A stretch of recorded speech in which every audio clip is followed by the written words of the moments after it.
¿Qué tal? Bienvenidos a un nuevo episodio de Zona de Contagio, este espacio de diálogo semanal donde pretendemos dar al menos un poco de sentido a la irrealidad en que sobrevivimos desde hace tiempo y sobre todo a raíz de la irrupción del COVID-19 en nuestras vidas. Yo soy Mauricio Montiel Figueiras y no estoy en la Ciudad de México.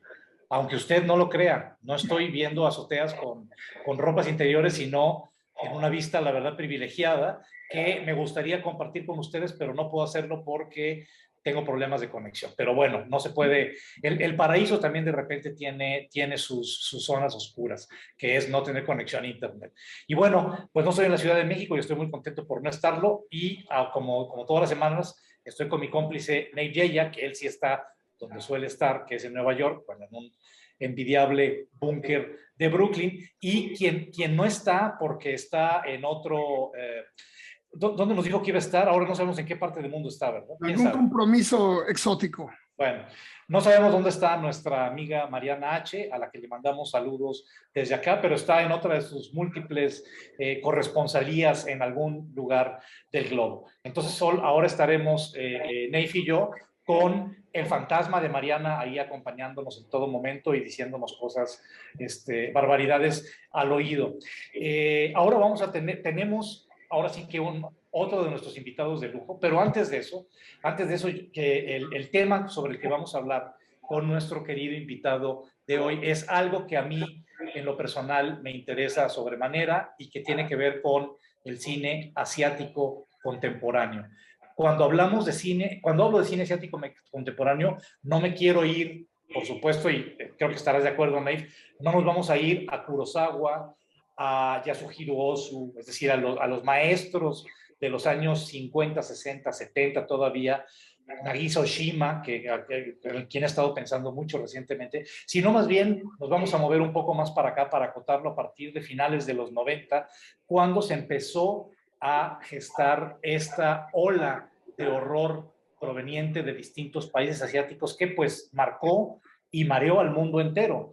Yo recuerdo que me fui de verdad, y sigo siendo muy entusiasta de esta oleada de cine de horror, de cine de horror asiático, quiero decir, porque no solo tiene cosas que no se ven o no se suelen ver en el cine occidental. Sabemos que los asiáticos siempre van no solo uno, sino hasta tres o cuatro o cinco pasos más allá de los occidentales en cuanto a temas que se suponen tabú, en cuanto al manejo de la violencia gráfica extrema en muchas ocasiones, y eso a mí en lo particular como espectador y como fan del cine de horror que soy desde adolescente, pues me arrastró, esa oleada me arrastró y me convertí cuando todavía estilaba comprar DVDs, esos artilugios ya como del siglo antepasado, pues me aboqué a hacer una colección, creo yo que bastante considerable, de cine de horror asiático que todavía ahí mantengo en mi casa como una especie de herencia extraña para mí. Pero bueno, a lo que voy con todo esto es que queremos acotar nuestra charla de hoy a esa época, finales de los 90 y hacia lo que va ahora. Pero te dejo ahora en el uso de la palabra, mi querido Ney, porque también sé que coincides conmigo en cuanto a este gusto por el cine asiático y el cine asiático de horror. Sí, completamente. Bueno, qué gusto estar aquí, qué gusto verte en un lugar tan, bueno, no se ve tan soleado No. desde esa imagen que nos ofreces, pero sé que es un pequeño paraíso en el cual te estás recluyendo. Sé que te va a hacer mucho bien. Bueno, nada, pues sí, tienes toda la razón. Esta oleada de cine, que es muy difícil decir que es una corriente, porque son diferentes movimientos y vienen de diferentes países, y sí hay influencias claras del cine estadounidense, pero también influencias de la propia cultura local, ¿no? En Japón, en China, en Corea, en fin, incluso en Filipinas ahora, y Tailandia. En fin, otros países que han tenido un auge de cine, no sé si llamarlo alternativo, pero en fin, otro tipo de visiones del horror, una manera de apropiarse de él, reciclarlo y ofrecernos imágenes bueno, espeluznantes en algunos casos y maravillosas. Y bueno, creo que ya lo definiste muy claramente y lo que yo quisiera nada más es presentar a nuestro maravilloso invitado de hoy, ahora sí, uno de los de más lujo que hemos tenido en nuestras ya casi 50, que ya casi cumpliremos un año como zona de contagio. Que es un invitado que tiene una maestría y un talento es particular para hablar de la contracultura y hablar de los fenómenos populares y entretejer fenómenos audiovisuales de diferentes naturalezas y tomar desde el cómic hasta el cine, la literatura, en fin, y crear realmente un mapa de la zeitgeist que habitamos y de muchísimos elementos que afectan a la cultura planetaria, no solamente el rollo hispano, no solamente el rollo latinoamericano, sino todo. En fin, yo tengo el placer que contigo conocimos a nuestra invitada Sasazo hace muchos años en un viaje que hicimos a Buenos Aires, que fue maravilloso, y pudimos escucharlo ahí en vivo por primera vez, porque ya teníamos idea de su trabajo, ¿no? En esta radiografía de de la cultura subterránea. Y bueno, a partir de ahí he seguido su carrera como he podido, me parece un escritor fabuloso, y pues es Jordi Costa, nos acompaña ahora y tenemos este gran honor de invitarlo. Y Hola. que nos acompaña, hay que decirlo, desde Madrid. Exactamente, desde Madrid con mucho... No, pero siento decepcionaros, os acompaño desde Barcelona. Ah, desde Barcelona. Ah, ok. La última vez que nos vimos fue... ¿Estás dando clases todavía en Madrid o ya no? No, bueno, estoy dando clases, sigo vinculado a la universidad, a la Camilo José Cela, donde daba clases en Madrid, pero me he mudado a Barcelona y estoy ahora en el Centro de Cultura Contemporánea de Barcelona, en las exposiciones. Qué bien. Maravilloso, maravilloso. Pues bien. Espero Claro, que no, pues encantados. Y bienvenido, Jordi, a Zona de Contagio. Y efectivamente estamos recordando que nos conocimos, que coincidimos en Buenos Aires hace 14 años, en septiembre de 2007, durante un congreso que organizó nuestro queridísimo amigo Eduardo Becerra, en torno de las nuevas narrativas de la ciudad, ¿no? Y del paseo urbano. Ahí coincidimos pues una serie de cómplices, de amigos, de colegas, para discutir en torno de estos temas que pues, nos apasionan, ¿no?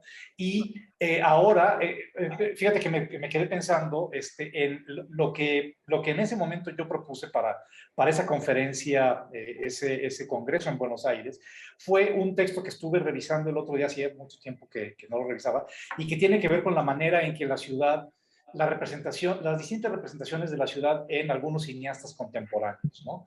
Y uno de ellos, curiosamente, es Wong Kar-wai, el Hong Kong, que también obviamente está incluido en este mapa del nuevo cine asiático. Y si bien, por supuesto, Wong Kar-wai no ha manejado el horror, sí me parece también una figura paradigmática de la nueva oleada asiática. Pienso sobre todo en este díptico absolutamente maravilloso que conforman Deseando Amar o In the Mood for Love y 2046, donde si quieren por ahí podemos empezar, ¿no? La manera en que los asiáticos, habiendo producido una película tan fundamental, por ejemplo el caso de Wong Kar-wai como Deseando Amar, decide hacer una secuela, pero la manera en que los asiáticos hacen secuela es completamente distinta a la de los occidentales, ¿no? Si quieren, por ahí nos podemos ir. Pienso, perdón, también arrojo sobre la mesa otro cineasta que también ha trabajado en secuelas y que también me parece extraordinario, que es Takashi Miike, japonés, que su trilogía Death or Alive, Vivos o Muertos, cada episodio de esa trilogía o cada parte de esa trilogía es completamente distinta de la otra, pese a que están enlazadas. Si quieren, por ahí, Jordi, podemos empezar. Sí, yo creo que para los que somos así cinéfilos y nos gusta consumir cine, de repente hubo un punto de inflexión que fue cuando descubrimos esa modernidad asiática, ¿no? A través del cine de Wong Kar-wai, que estaba muy ligado también a abordar los problemas y los claroscuros del afecto, ¿no? En los nuevos entornos urbanos, las nuevas megalópolis, que eran películas que estaban narradas en presente, pero que ya tenían una semilla de ciencia ficción que en 2046 ya explota y germina completamente, ¿no? O sea, en el fondo parece que era un señor que ya estaba rastreando los brotes de anticipación que había en la vida urbana de ese presente, ¿no? De esas megalópolis. Y realmente, bueno, yo creo que lo que nos impresionó también es que estábamos, bueno, en un momento en el que el cine americano explotaba una y otra vez los mismos lugares comunes y las mismas claves, ¿no? Ya sea en los blockbusters, en las películas de espectáculo, pero también el cine indie había generado sus propios manierismos, sus propios vicios y sus propios clichés, y de repente llegaba esto que era una explosión de formas muy diferentes, ¿no? Y donde de repente los cineastas tenían estilo y cada uno tenía su propio sentido de la poesía visual y de la puesta en escena, ¿no? Has mencionado a Wong Kar-wai y has mencionado a Takeshi Miike y son muy distintos. Takeshi Miike, o sea, Wong Kar-wai es el típico cineasta obsesivo que puede estar remontando la misma película hasta justo el segundo antes en que la proyecta en Cannes y aún así luego la seguirá revisando y ofreciendo montajes alternativos. Y en cambio, Takeshi Miike es un señor que podía rodar 7 películas al año, ninguna de ellas era perfecta, pero en todas había un momento de excentricidad sublime, ¿no? Entonces, en todas había un momento de libertad alucinante. O sea, la primera de Dead or Alive, con esa secuencia frenética del inicio, donde se cuenta que él arrancó 25 páginas del guión original y las convirtió en ese montaje enriquecido, y luego ese final, donde también la clave superheroica o de ciencia ficción también explota y se hace manifiesta, nos hablaba pues eso, de un director que sobre todo parecía que no tenía que someterse a ninguna imposición de un ejecutivo ni de ningún burócrata de gran estudio, o sea que era un cineasta libre y un francotirador, ¿no? Sí, a mí me parece muy importante eso que dices. Y fíjate, para mí el momento de la revelación fue que hubo, no sé si recuerdan, a principios de los 90 hubo una oleada de cine de artes marciales con John Woo y más películas que empezaron a llegar y a nutrirse de la estética y de la dinámica del cine de Hong Kong y fue una influencia muy fuerte en Hollywood. Empezó a cambiar un poco la manera en cómo veíamos las películas de acción, en fin, como que se veía un canal de desarrollo por ahí, pero de repente en 1995 se estrena Ángeles Caídos, Fallen Angels de Wong Kar-wai, y para mí ahí fue donde dije, algo está pasando aquí, esto es muy diferente, y esto no puede ser un fenómeno aislado, tiene que refleje algo.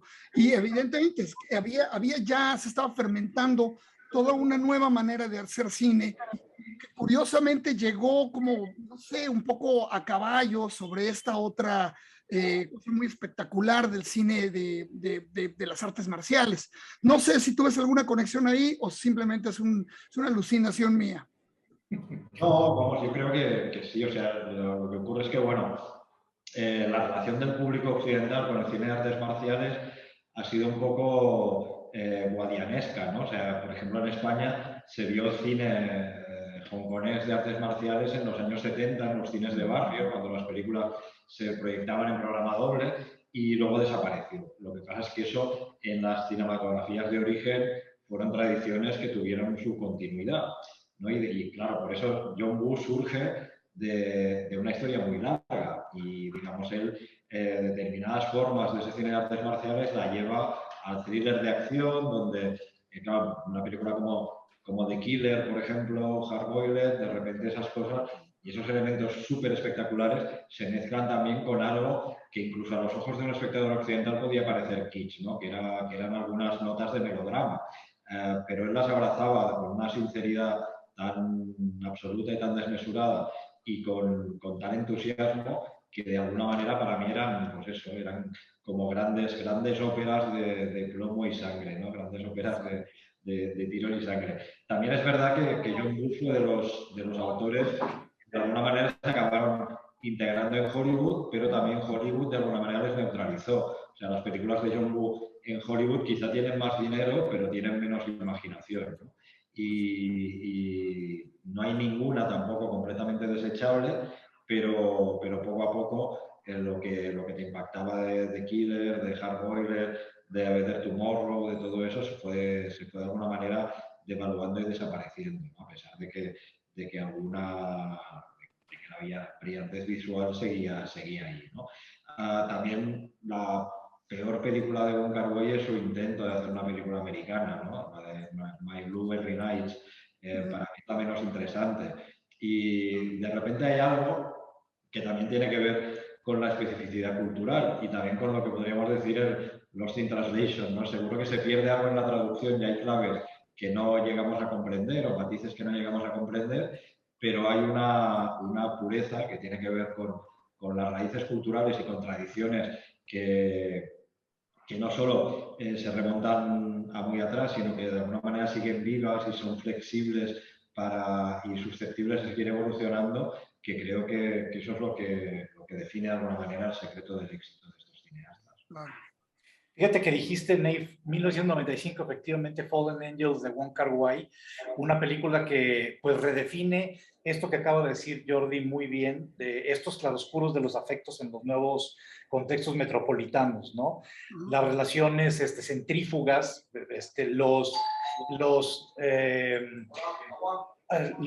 tengo que atender un momentito una cosa doméstica, ahora regreso y sigo, pero quiero que sigamos por ahí. Denme ahora regreso. No te preocupes. Sí, no, yo estaría de acuerdo con eso. Esta manera de replantear el espacio urbano, y es curioso porque aparece como Hong Kong como este lugar claustrofóbico, ¿no?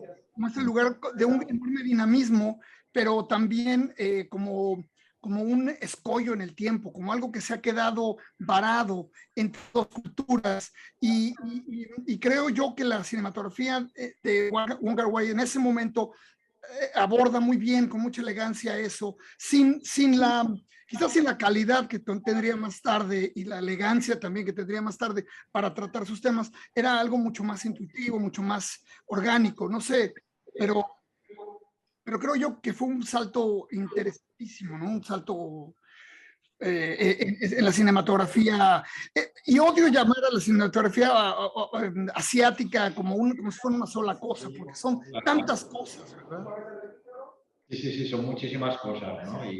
Y luego, claro, también yo creo que lo que desde un punto de vista puramente cinéfilo era que daba la impresión de que el cine americano se había olvidado del concepto de estilo desde hacía mucho tiempo, ¿no? Del concepto de puesta en escena, y de repente había pues, muchas películas orientales, algunas de ellas no especialmente, no sobresalientes, ¿no? Sino muchas de ellas imperfectas, pero de repente se planteaban el problema de la forma. Yo creo que eso también, el impacto de una película de terror como The Ring, ¿no? La de Ringu, de Hideo Nakata, tiene que ver con eso. O sea, es una película en el fondo muy desnuda, pero estábamos acostumbrados a películas de terror americanas donde parecía que todo, digamos, el terror se creaba en postproducción, ¿no? O sea, de repente subía el sonido, había un golpe de efecto, había una bromita, una frase ingeniosa del Freddy Krueger de turno, y de repente había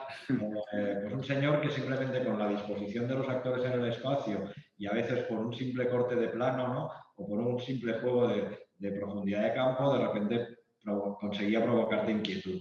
Y conseguía también reencantarte lo que serían los espacios cotidianos, porque de repente, viendo esas películas japonesas o esa ola de terror japonés, te dabas cuenta de que cualquier espacio, por prosaico que fuera, por trivial que fuera, de repente era un sitio donde se podía manifestar lo espectral, lo fantasmagórico, ¿no? Y para mí, en ese sentido, o sea, creo que Nakata fue importante, pero para mí un director que es un absoluto maestro, que es Kiyoshi Kurosawa, ¿no? Para mí, Estaba pensando en Pulse en este momento. Claro. Cairo se llama originalmente. Cairo, sí. Cairo o Pulse a mí me parece una obra maestra, o sea, me parece increíble, y es una película que creo que se adelanta mucho a su tiempo y habla un poco justamente de eso, ¿no? La gran tesis de la película es que en un momento de multipantallas, de estar pegados al ordenador, y hay una indiferenciación total entre lo que está vivo y lo que está muerto, ¿no? Y el espacio fantasmagórico puede invadir los espacios cotidianos. Es una película muy perturbadora y realmente consigue, digamos, mostrarte el abismo con muy pocos elementos, con muy pocos recursos, ¿no? Claro. Fíjate que ahora, perdón, justamente estaba pensando también, perdón por el paréntesis doméstico, la domesticidad no perdona. Estaba pensando en Kiyoshi Kurosawa y yo coincido contigo, Jordi, me parece que Pulse, una película del 99, justo el mismo año en que ahora me quedo pensando, 99-2001, pero bueno, está en ese... Creo que es un poco posterior, pero déjenme checar. Bueno, si quieres checa, pero es que lo relaciono, les voy a decir por qué. Porque di hace algún tiempo un curso de 30 años en el cine de horror, desde los 70 a lo más actual, al 2018, una cosa así, y en las películas que están como en el filo de entre siglos, 99-2000, son El proyecto de la bruja de Blair y Audition de Takashi Miike y Pulse de Kiyoshi Kurosawa. Creo que es en ese orden, más o menos. ¿Sabes qué es 2005? 2005 Pulse, ok. Pulse, sí. Entonces, bueno, pero la cuestión es que están en ese filito del cambio de siglo. Y me parece que, por ejemplo, un director como Kiyoshi Kurosawa, tendríamos como a mi juicio, dos extremos, por lo menos en el cine japonés, que serían el que ya mencionamos a Takashi Miike, como este hombre completamente como poseído por algún demonio creativo, que como tú decías, Jordi, es capaz de producir 7 o hasta 8 videohomes, muchos de ellos que ni siquiera pasan por la pantalla grande, y alguien que es como un intelectual, para mí es como el intelectual del horror de Japón, que es Kurosawa, ¿no? Kiyoshi Kurosawa, que como sabemos no tiene nada que ver con Akira Kurosawa, ¿no? Y la manera en que también estas imágenes tan poderosas, ahí entra también, por supuesto, la saga de Ringu, o el Aro, como se le conoce, se le conoció en español, son películas que también pues mostraron, insisto, también como tú bien dices, como con muy pocos elementos, y la manera en que la maldad, la manera en que lo demoníaco, lo espiritual, como queramos llamarlo, se manifestaba en espacios domésticos, ¿no? O sea, esa especie de domesticidad embrujada o encantada, la manera en que estos cineastas la trabajaron. Pienso también, por ejemplo, en una película que ya mencioné como Audition de Takashi Miike, basada en una novela absolutamente fenomenal de Ryu Murakami, y cómo también esa aparente cotidianidad y esa aparente domesticidad se va torciendo con muy pocos elementos hasta terminar generando como espacios completamente poseídos por presencias que no teníamos en cuenta. Y algo que me gusta también mucho del cine asiático, hay sus excepciones por supuesto, es que no confían a ciegas en los golpes de efecto baratos del cine norteamericano, ¿no? Pero podemos seguirnos por ahí. Sí. Yo la verdad es que de repente, bueno, creo que tampoco hay que ser del todo injusto, ¿no? con el cine americano, pero sí que es verdad que, digamos, el boom que tuvo cierto cine de terror americano en los 80 hizo que ese cine americano se quedara atrapado en una serie de clichés, que es lo que yo llamo el terror de postproducción, ¿no? Que de repente parece que consistía en subir el sonido, en hacer algún efectismo de postproducción, bueno, en ese momento predigital, y que eso fácilmente llegaba a lo que podías llamar también una especie de terror de discoteca, que a veces era muy placentero. Para mí, la primera gran película de terror de discoteca es Poltergeist, la de Tobe Hooper, donde de repente esa casa encantada parece de repente una discoteca poseída por el demonio, ¿no? De repente hay luces, la gente sale volando y está muy bien, pero de repente es eso, es sacar la artillería pesada. Pero de repente con el terror japonés parece que en lugar de la artillería pesada se sacaba, pues eso, como un fino estilete que tenía que ver con una caligrafía visual, ¿no? Y bueno, de hecho, hablando después de otro cineasta, ¿no? como Miike, en el caso de Audition, pues esos alfileritos que clavan al final serían la gran metáfora, ¿no? O sea, en lugar de una decapitación a lo bruto, que podría el tipo de muerte de slasher americano, ¿no? De hachazo o sierras eléctricas. De repente había un tipo de sadismo muy refinado que tenía su correspondencia con una puesta en escena y con un estilo visual también muy delicado y muy frágil, ¿no? Claro. Fíjate, y no me quiero salir del tema, nada más quisiera acotar lo que estamos hablando, porque hablas de la sutileza de la crueldad y la sutileza del horror y la elegancia incluso del horror y de lo espeluznante, que seguramente se remonta a, no sé, a siglos de una tradición gráfica y estética en Japón y en China y en otros países asiáticos, que lo puedes ver cuando entras a una pagoda y ves las pinturas del infierno en las paredes de cualquier pagoda en Oriente, ¿no? Pero a ese lado que estás hablando, yo le añadiría otro cineasta que a mí me parece muy importante es Koreeda, ¿no? Que bueno, aquí se volvió súper famoso con Shoplifters y luego con The Truth, la verdad, que hizo recientemente con Catherine Deneuve, ¿no? Catherine Deneuve. Exactamente. Y bueno, pero en fin, pero yo me quedo, o sea, me gusta todo Koreeda, pero yo me quedo con dos películas de Koreeda que no son de horror, sin embargo, para mí reflejan completamente toda la estética y la ética y la moral de estas películas, que son Maborosi, que es espectacularmente tremenda, es de esta mujer que pierde a su marido y vive, es una especie de historia de fantasmas, sin que veas un solo fantasma, sin que veas ningún elemento de lo sobrenatural. Y luego Afterlife, otra historia de fantasmas, que es esta cosa tan extraña de que imagina la llegada de cuando te mueres, llegas al cielo o a esa cosa que es el más allá, en el cual lo único que tienes que hacer es montar en escena, tú ser el director de la única escena que escoges de tu vida, dirigirla, filmarla y en ese momento algo pasa con tu alma. ¿Me entiendes? No son historias de horror para nada, sin embargo, creo que recuperan todos estos elementos para volverlos otro tipo de narrativa y que creo yo que de ahí se ha seguido alimentando el cine de Asia, no solo el cine de Asia, todo el cine, y llegando hasta Parásito y las nuevas películas de Apichatpong, casi me lo aprendo. Cool. Lo bautizo de una manera diferente cada vez que hablo de esto. Bueno, una película que ahora tuve oportunidad de ver, es la más normal, digamos, de todas las películas, pero en fin, pero bueno, nada más eso, quería tirar yo esto. ¿Has visto la última, no has visto ya de Chapón? Sí, la vieron en el Festival de Nueva York, la acabo de ver. Tengo muchísimas ganas de verla. Memoria, está muy bien, Memoria, con Tilda Swinton, filmada en Colombia, es maravilloso porque todos están fuera de su territorio. Una escocesa dirigida por un tailandés, perdidos en Colombia. Es fenomenal. Hablando de mundos extraños, no voy a echarla a perder, no voy a decir de qué va, pero es muy fascinante. Pero luego, por ejemplo, en la de Cemetery of Splendor, que era una de las anteriores, a mí me fascinaba la naturalidad en la que de repente se manifiestan los dioses, los espíritus, las divinidades, ¿no? Que eso pasaba también en la de Tío Bombi, ¿no? En el momento este en el que de repente un señor puede estar hablando con su esposa muerta sin que con completa naturalidad y con un tratamiento, pues eso, de lo fantasmagórico insertado en lo cotidiano de una manera fascinante, ¿no? Yo creo, bueno, que quizá eso también es una especie de afirmación un poco temeraria, ¿no?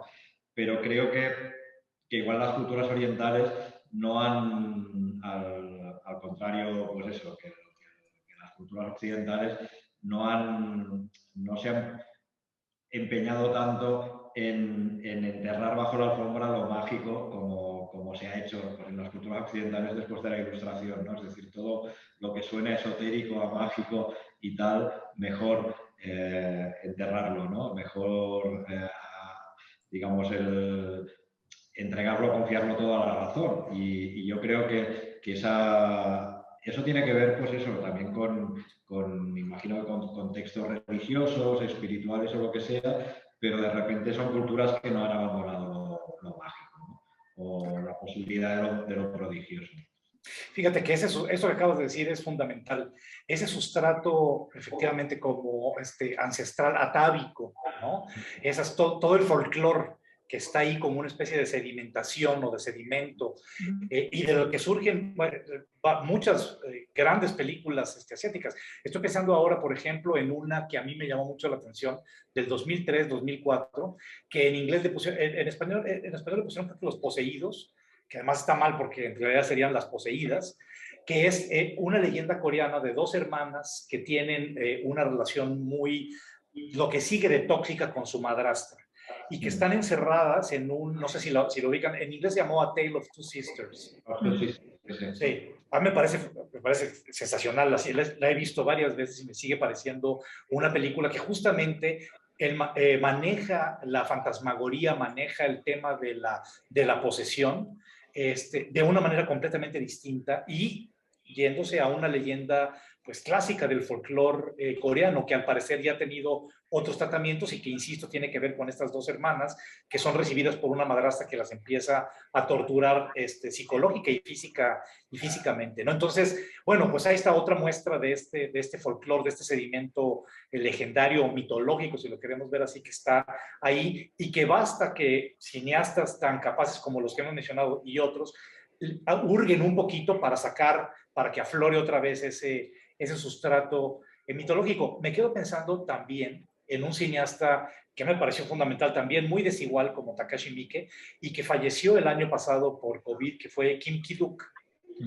También un director, ahora que decías Jordi y también Nate, de esa especie de sadismo sutil, de sadismo delicado. Bueno, Kim Ki-duk en varias de sus películas, pienso ahora en una que es particularmente perturbadora, que creo que se llama El Anzuelo, que es esta comunidad de pescadores donde empiezan a dar rienda suelta a una pulsión con los anzuelos y con las agujas y con los metales, los protagonistas. Bueno, pues ahí está otro director que también trabajaba un poco como Takashi Miike, a veces podía producir 2 películas al año, y era un cineasta que también se preocupaba mucho por sus obsesiones, por estar cultivando una y otra vez sus obsesiones. Pero digo, ahora se me ocurrió este ejemplo porque lo tengo fresco por su fallecimiento justo cuando estaba, me parece que yendo hacia Lituania para filmar la que sería su nuevo largometraje, ¿no? El año pasado. Sí, yo recuerdo, bueno, ahora precisamente esta semana he recordado cuando la película que tú has mencionado, que aquí en España se denominó La Isla.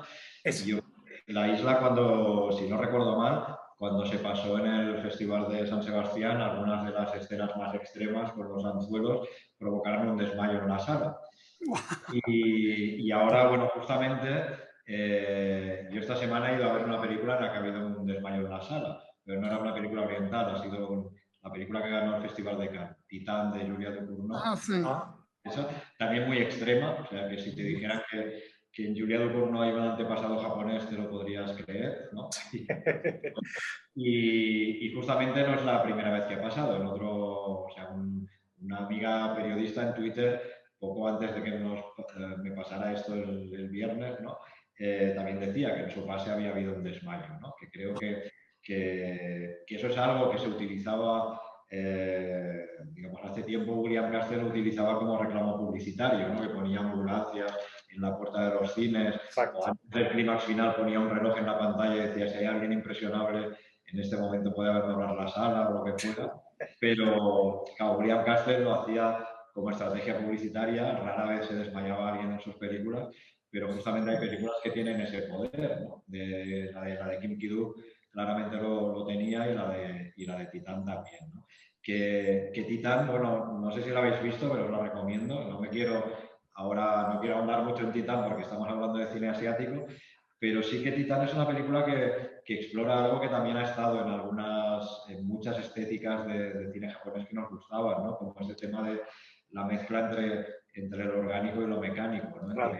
Entre la carne y la tecnología, que así descubrimos a Shinya Tsukamoto con una película como Tetsuo, que para mí fue toda una revelación, porque claro, eso en su momento no se había visto nada igual, ¿no? Una película con esa estética tan cruda, en blanco y negro, donde lo orgánico y lo mecánico protagonizaban escenas prácticamente pornográficas, ¿no? Y donde se integraban elementos de stop motion dentro de la escena. A mí me parecía también fascinante. Y es verdad que viendo a muchos directores japoneses en esa onda, claro, te das cuenta a veces de lo avanzada que es la cultura japonesa a la hora de atender ciertas particularidades. O sea, creo que solo en Japón está identificado un subgénero que es la mezcla entre el erotismo, el terror y lo grotesco, que es el eroguro, ¿no? Que está identificado como subgénero.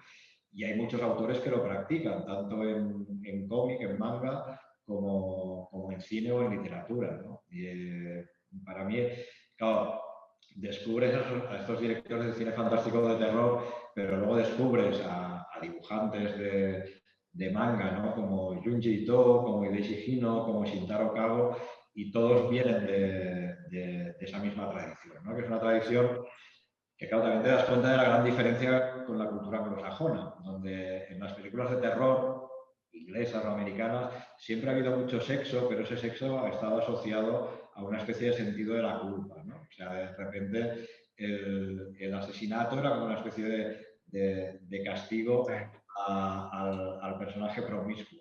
Y de repente en las películas japonesas ocurre lo contrario. O sea, de repente hay un personaje que decide explorar su subconsciente, explorar su lado oscuro y explorar el lado monstruoso de su sexualidad o de su propia identidad, ¿no? Y eso está muy presente, y creo que eso es una diferencia de prisma y de foco completamente fundamental, ¿no? Que yo creo que explica por qué tenemos sensaciones tan distintas, ¿no? Al ver una película norteamericana de terror o una película japonesa.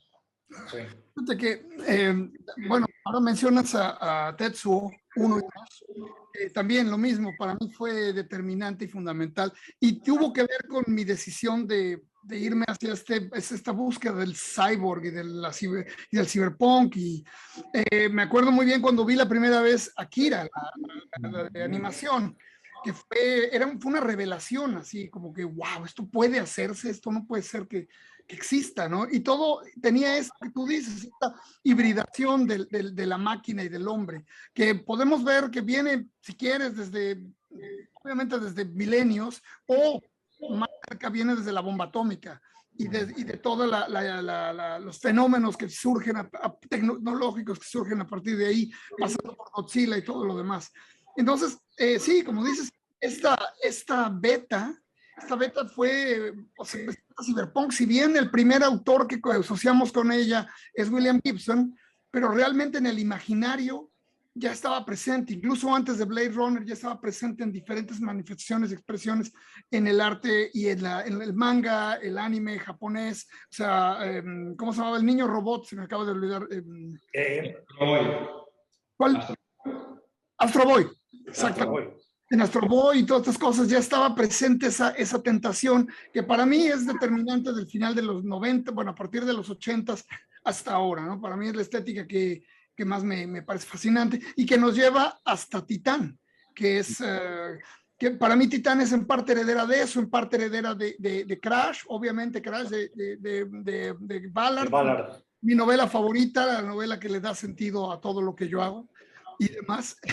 Y bueno, todas estas visiones del hombre y la máquina hibridizándose, chocando, fusionándose y creando todas estas nuevas narrativas.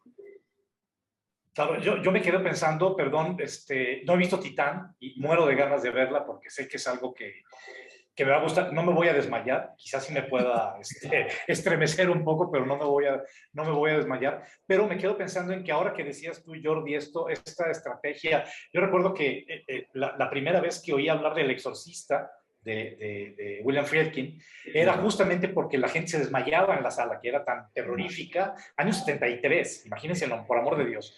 Y claro, es una película que con el tiempo, por las azares del destino, la volví a ver recientemente y ha aguantado el paso del tiempo, a diferencia obviamente de las secuelas que son bastante malas, ¿no?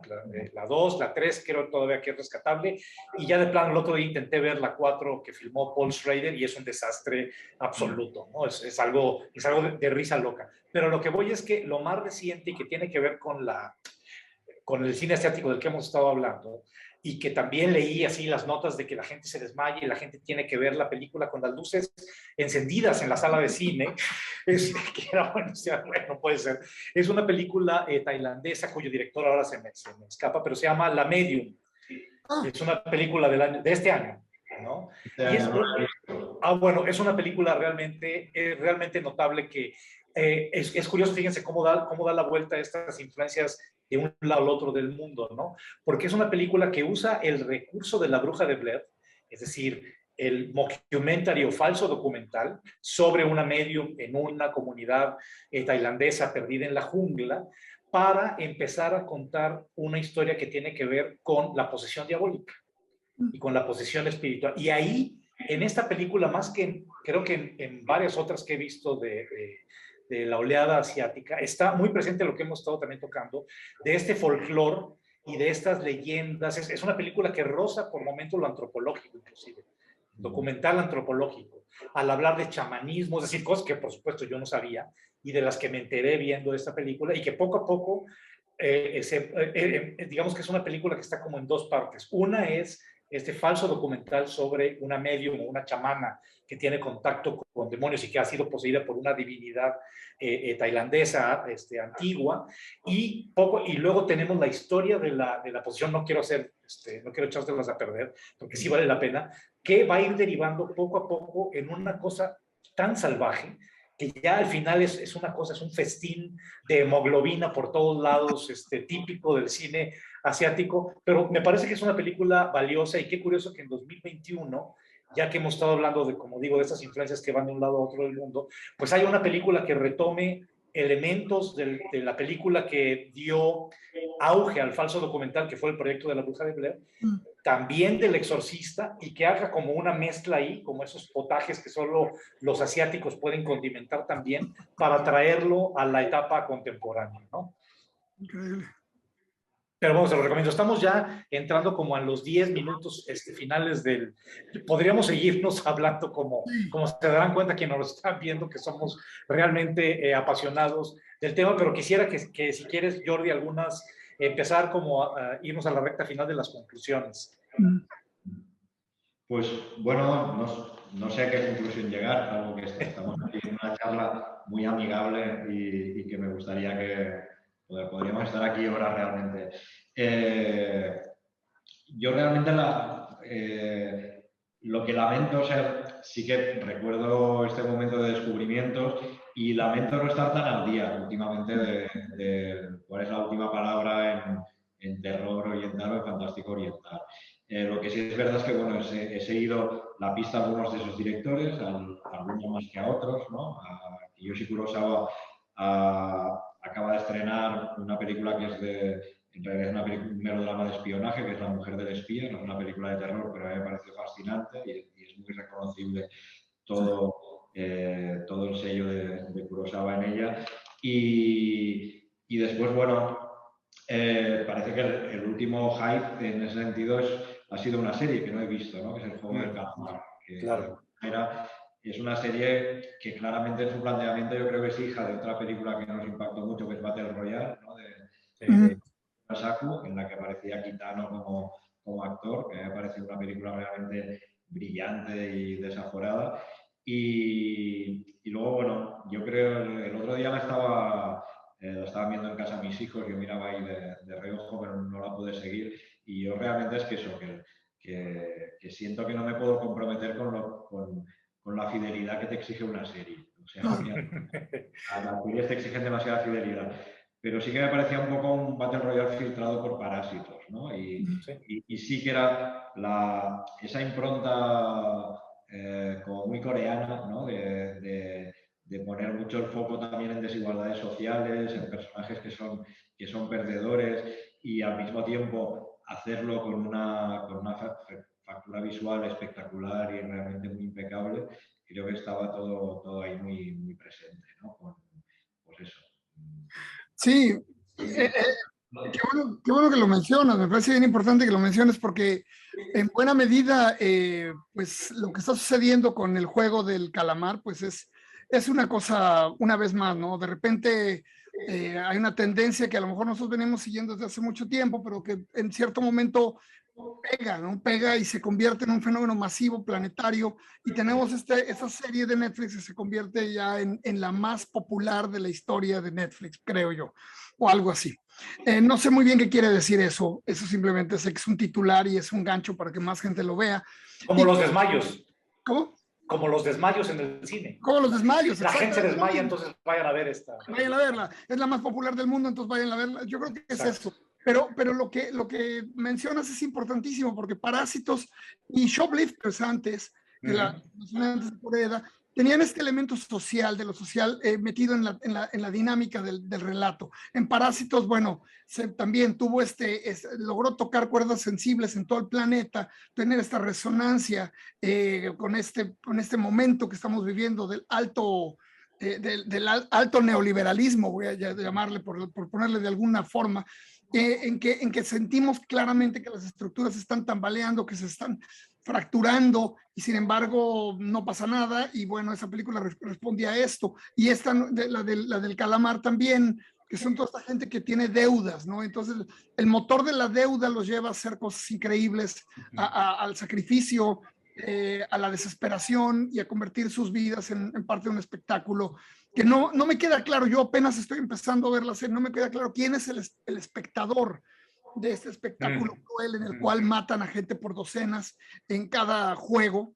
No me queda claro quién es el que disfruta, pero seguiré viéndolo. Me parece una dinámica interesante, visualmente muy atractivo, caramelo visual por todos lados, Sí. que es siempre un buen gancho. Y creo yo que pues que todavía tenemos influencia para rato de parte del cine asiático. No sé cómo vean ustedes. Sí, digo, a mí me parece importante señalar esto que ya comentan ustedes, que Parásitos de Bong Joon-ho, un director extraordinario y de verdad muy hábil y muy dúctil para moverse como de un terreno, lo demuestra Parásitos, en cómo la crítica social se va convirtiendo en un relato que roza el horror, que termina siendo otra cosa que no era al principio. Entonces, Bong Joon-ho tiene, a mi juicio, la que es una de las 5 mejores películas que se han hecho en la historia sobre asesinos en serie, que es Memorias de asesinatos, ¿no? Memorias de un crimen, Memories of a Murder, una película realmente extraordinaria que desglamoriza por completo, y eso me parece fundamental, el tema del asesino en serie bajo la lluvia, con fotografía David Fincher, pues, para decirlo con todas sus letras, ¿no? Sí. Este esteticismo que me gusta a lo Fincher, pero que si uno ve Seven, por ejemplo, que para mí es una película fundamental también del género, y luego ve Memories of a Murder, no puede haber cosas más distintas, ¿no?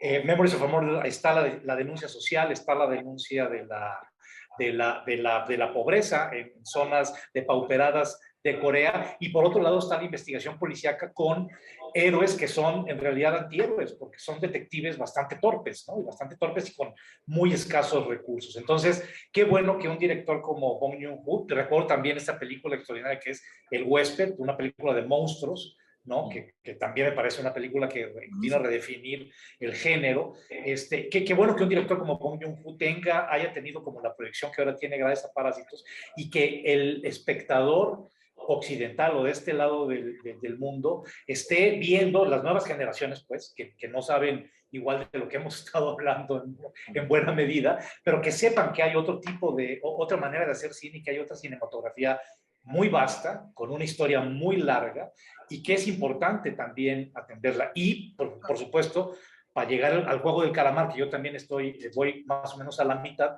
coincido con lo que dijiste, Jordi, de Battle Royale pasado. Yo diría Battle Royale pasado por los Juegos del Hambre, ¿no? Es más o menos como esa, por ese tamiz, con una estética también así como de bubble gum, como de chicle, que es muy que se pega, que es muy atractiva.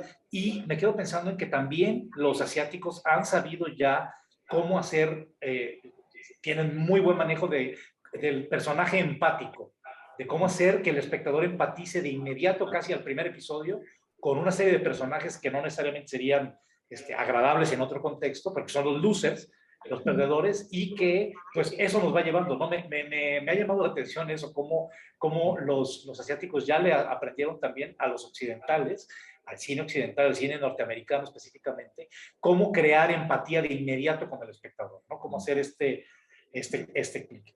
Y lo interesante del juego del calamar, desde mi punto de vista, es que si bien es un vehículo pues muy comercial, o sea, totalmente comercial, y está hecho para eso, para hacer esta especie de consumo de quiero ver el siguiente episodio, y hay cliffhangers en cada episodio para que te dicen, ay, quiero ver qué es lo que sigue, ¿no? A continuación. Pero me parece que productos, voy a llamarlo así, audiovisuales como Parásitos o como El Juego del Calamar, estén dando una noción a nuevas generaciones de otras cinematografías. Eso es lo que me parece como más importante. Y qué bueno que, aunque sea parte de la publicidad de Netflix, que digan que Juego del Calamar es la serie más vista en su historia, pero pues qué bueno que sea una serie como esa y no una serie gringa o norteamericana como más convencional, ¿no? No sé, yo me quedaría como con esa reflexión de que qué bueno que los géneros que vienen de Asia, los directores que están haciendo gran cine y que seguirán haciendo gran cine en Asia, perdón, estén ahora en las pantallas occidentales, pues conquistando el gusto del público, ¿no? Yo me quedaría con esa última reflexión. A mí también me parece una muy buena noticia, ¿no? Y creo que en ese sentido claro, la popularidad global de Parásitos fue clave, ¿no? O sea, y se rompió de repente ahí una barrera, ¿no? Y sí que es verdad. Yo qué sé, también. Y por mencionar alguna reciente, también mencionaría igual Península, ¿no? Que es la secuela de Tren a Busan, como película de zombies, también de ese director, ¿no?